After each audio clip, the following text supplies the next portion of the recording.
اللہ تعالیٰ کے بہت بڑے احسانات میں سے یہ بھی ہے کہ اپنے بڑوں کی اکابر کی صحبت ملی اور ان سے سیکھنے کا موقع ملا۔ حضرت مفتی اعظم پاکستان حضرت مفتی محمد رفیع عثمانی نبّر اللہ مرقدہ، ان کے ساتھ جو وقت گزرا، جو ان کی صحبت ملی، حضرت کے ساتھ افغانستان کا سفر بھی ہوا۔ اس سفر میں 3 چیزیں میں نے حضرت کی۔ ایک تو میں نے یہ دیکھا کہ اپنے ساتھیوں کے ساتھ خوش طبیع رکھنا، ان کو خوش رکھنا، ان سے بات چیت کرنا، ان کو وقت دینا سفر میں، یہ بہت ان میں غیر معمولی چیز میں نے دیکھی۔ دوسرے کہ اللہ تعالیٰ نے ان کو بہت بہادری سے بھی نوازا۔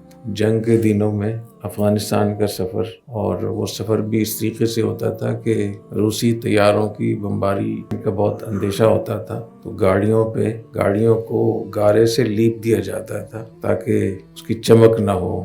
گاڑی کی چمک وہ طیاروں کو نظر آ جاتی ہے تو وہاں سے بمبارمنٹ ہوتی، اور رات میں بتیاں بجھا کر سفر کیا جاتا تھا۔ رات میں لائٹ نہیں جلائی جاتی تھی، اور کوئی سڑکیں ایسے نہیں ہوتی تھی جیسے روڈ ہوتا ہے۔ تو اتنے مشکل سفر میں، اتنے مشکل راستوں میں بتیاں بجھا کر اور گارے سے لپائی کر کے خطرات سے کھیلنا ایک معمولی بات نہیں ہوتی۔ تیسری چیز میں نے ان میں انتظام و انصرام کے حوالے سے کہ پورے وقت کو منظم کرنا، ہر چیز کو پوچھنا، اور میں نے یہ دیکھا کہ اپنے معمولات کا بہت اہتمام کرتے۔ جتنے بھی میں نے اپنے اکابر کو، بزرگوں کو دیکھا تو معمولات کا بہت اہتمام کرتے تھے۔ قرآن مجید کی تلاوت، اپنے اذکار، خلوت، یہ باتیں آپ لوگ سیکھیں۔